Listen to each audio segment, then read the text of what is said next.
a live scout. Taking notes. I mean, you know, when you face a team 2 times in a season, All right. you got to be ready for different wrinkles. We just welcome you back. We already started the third quarter already. We only Adjustments being made all over the field from regular season to playoff time are ultra intense.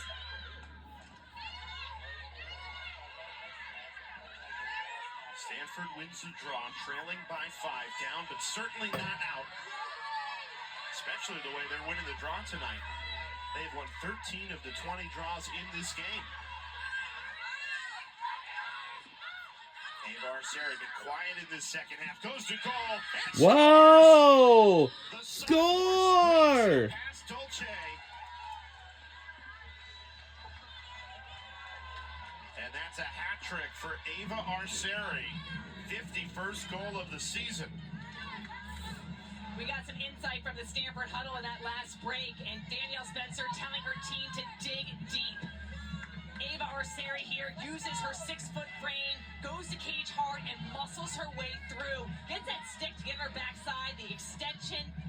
Excellent finish. Really tough for goalie to stop when you've got a head full of steam. You're in attack mode, and she's got that long stick and great finishing ability. And I know this won't show up on the stat sheet or count as an assist, but number 13, Jordan Case, set the pick, faded early, dragged 2 members of the defense, and that's what opened up the lane for Arceri. So you know they love those pick plays on the elbow, but that was a 2-man game executed to perfection.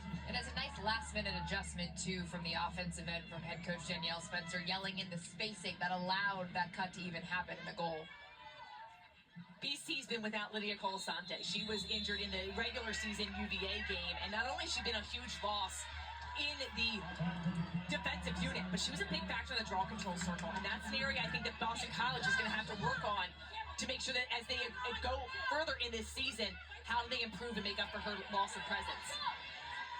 Yeah, that's an all-ACC first-teamer that BC will be without for the remainder of this season.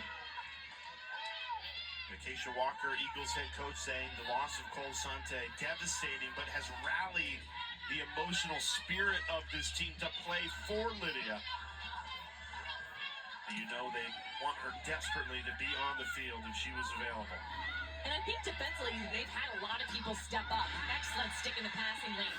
But Colasante had 53 draw controls in the season, and that is hard. It takes a different skill set. They haven't been able to necessarily plug somebody in and get those extra draw controls. It's a unit that has chemistry, Shan. Just the same way an offense and a defense likes to communicate and scout opponents.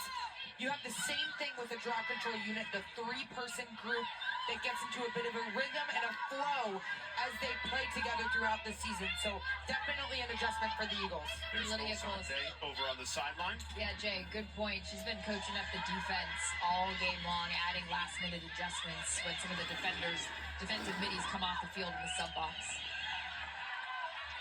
Even in yesterday's practice, defensive coordinator Jen Kent looking to Colasante to explain different looks, what should the defense be looking at, like that all these teams take their injured players and give them a role.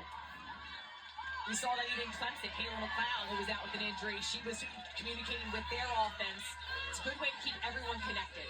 Speaking of defense, Stanford's defense delivers again. An opportunity to cut this BC lead down to 3. Arceri's got the Eagles D hung up, curls around, goes to goal. Oh! Goal! A star is born here in Charlotte. She's got 4 of Stanford's 8 goals in this semifinal.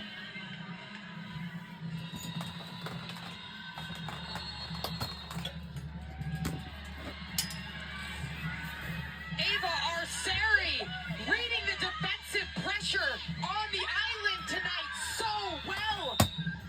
She understands that she might hesitate and earn topside, hits the jump shot to get her even more leverage up over the top of the defense. And that height gives her some torque on that shot. Arceri has been operating from behind the cage a lot tonight, feeling like she can own her matchup back there and get her hands free for a shot. Arceri's really good around the crease, done an excellent job. Last year, she only had 4 goals, and Danielle Spencer telling us that last year they were so close to using her. She was about to break into the starting lineup, but this year she has exploded and has been so dangerous off ball, around the crease, and going to cage. Let's listen into this Stanford huddle. They've stolen the momentum in this third quarter. All over, we're being the tougher team. It's not going to be easy. We have to continue to be the tougher team every single play. We got to continue to dig deep, okay? On offense, that was a good tree. If it's not there, we uno or we go into an action. Keep working the actions. Out of slow break, get it low, crash cut. Let's not muddle around for too long. If it's not there out of slow break, let's bang it into some of our actions so that we're not running picks forever up top. Does that make sense? Okay? All right, here we go. All right. Great access there in this ACC semifinal. Thanks to head coach Danielle Spencer for Stanford, her team on a mission right now. They've scored 3 of the last 4 goals to cut this Eagles lead down to 3. Ava Arceri, 4 of 5 shooting tonight. She's got half of Stanford's goals in this semifinal. So she's got 4 goals tonight. She had 4 goals her entire freshman year a year ago. Talk about a freshman to sophomore jump. She's gone from 4 goals to 52. Well, clearly Ava Arceri is a problem because in that BC huddle, defensive coordinator Jen Kent's going to make a matchup switch on Arceri when she's on the field. Morgan Smith, number 24 for BC, will be on her. Previously, it was Emma Claire Quinn. Big opportunity for Morgan Smith, the transfer from Penn. Her first season with the Eagles, and Jen Kent told me, look, I run a complicated defense. It's hard for first-year players to pick it up, but Smith has filled in beautifully, credited her high IQ, so detailed the way she approaches the position. Foul on the draw control, awards possession back to Stanford. Morgan Smith is one of those players that the BC team has talked about stepping up in Lydia Colasante's absence. Her attitude, the energy. Shea Dolce even gave her a shout out in the Dana's interview. So it's amazing, and Acacia Walker has told us that the transfers have been somewhat of an X factor for them this year with their leadership as well as their lacrosse skills. And her, Morgan Smith, and Maria Themelis, the other graduate transfer from Penn, were both captains of that Quakers team, so they have great leadership ability. A whistle, Plow gives the ball to Boston College and denies Stanford what was a clear goal-scoring chance there. I mean, Elise Murphy was wide open, about to receive the ball, and a whistle blows the play dead and gives the ball to Shea Dolce.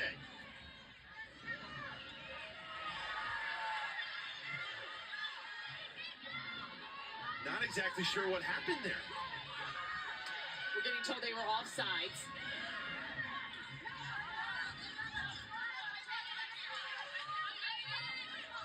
Potentially a big momentum shift in this game.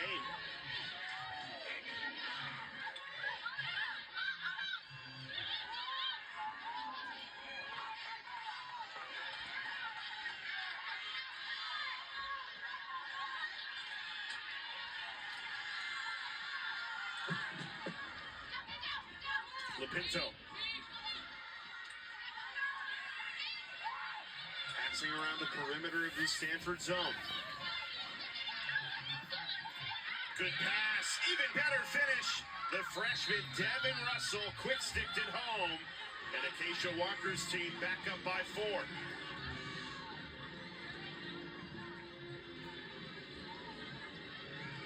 15th goal this season for the freshman. The passing around the perimeter for Boston College is just, it doesn't see anyone stick for too long. McKenna Davis gets it inside, and Mia Mascone, she cuts a little bit inside. Because she looks like she could potentially be going to goal, you look at that, it causes the defense just to tighten up a bit. And Devin Russell, perfect placement, nice quick stick. And you see her just giving thanks to the person that passes you the ball. such a team unit. Those are the types of goals that the Boston College offense often looks for. When these two teams met earlier this year, 12 out of 17 of those goals they scored were assisted. So they're constantly dodging with their head up, trying to read the zone and find the open lane. Well, there's a reason that this BC team leads the nation in assists. Plays like that.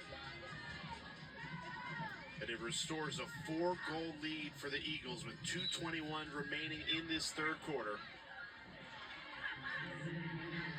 These are the 50-50 balls that matter. This is what Danielle Spencer talking about, digging deep. And here's Shea Baker, who's so dangerous with coming up with those ground balls, and wins that battle.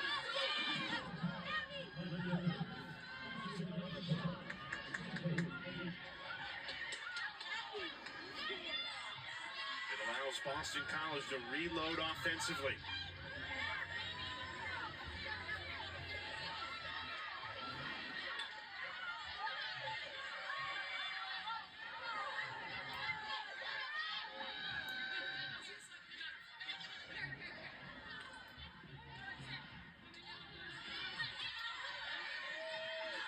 Good ball movement again.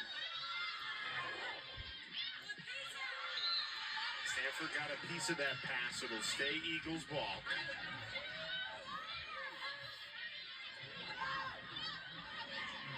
One of the great things these BC offensive players do, they get the ball on their stick and they look to see, can they go and dodge? They're not just looking to pass the next person, they look and assess the situation, which keeps your defense honest. Risky pass and it pays off. It sets up a free position for Mia Mascone. And the reason when she got that ball and looked to go to Cage, that's how she's able to draw the shooting space. So again, it just helps your offense work a lot better. Mascone, another Ivy League transfer, comes to BC by way of Brown. Passes it off. Lapinto goes low and scores. Some creativity Scores! off the free position. All right, we'll be rooting for Boston College. Notches her fourth Eagles. goal of this semifinal. Mascone showing off her feeding ability tonight, assisting on the last 2 tallies for Boston College, but it's all in the subtle deception. She's looking eyes ahead towards the cage. She knows she's got the goal scorer, Emma Lapinto, to her left, but she does not give that away to the defense, and that is what allows her to have that one-on-none opportunity to cage. We've seen Lapinto be sneaky around the crease on 8 meters like that. If you are a defense, you can't let her behind the goal. You've got to match up with her, so she's not able to do that. Great crafty mode.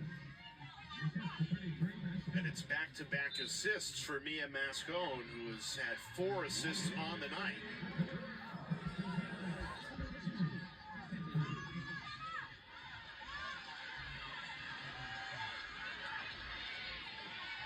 No communication order. But for as well as Stanford has played in this third quarter, back-to-back BC goals keeps the Eagles lead at 5.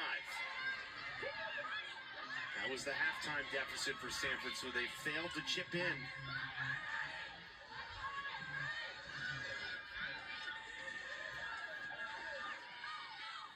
Jordan Case didn't have a clear path there. And that was the matchup that was favorable for the Stanford Cardinal earlier in this quarter. Good defense by Morgan Smith. Dana told us she switched on to Arceri, and it pays off there. 10 seconds left in the quarter. Boston College storming down the field. Come on. Here.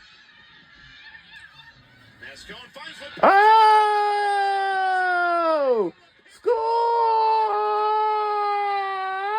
Scores! What? Their largest lead of this We had taken the largest lead by Emma Lapinto, number 13, her 66th goal this season, with the score and the goal. Mascone, look, her head is up, her eyes are up, and Lapinto slips into space. It is a dangerous combination, those two. Excellent assist to Lapinto, who cashes in. She just needs a sliver of space. Like you mentioned, she works so well off of the game. You turn your head, she's watching her defender. Such an underrated skill is watching your defender, not watching the ball carrier, watching where the defense is looking and where they're getting ready to go. All she needs is that one move to then get underneath and backdoor. We've seen it a couple times tonight. 3 of Lopinto's goals have come off of Mascone's assist. And sometimes you just have that connection, player to player. You just know where that person's going to go. Now do it. Mascone, 5 assists on the night. She is cooking in this semifinal. In BC, 15 minutes away from a rematch. We are 15 minutes away from a rematch against North Carolina this Sunday for the championship game. A 6-goal advantage as we head. We will be right back to start the fourth and the last quarter. This is coming down to this when we return.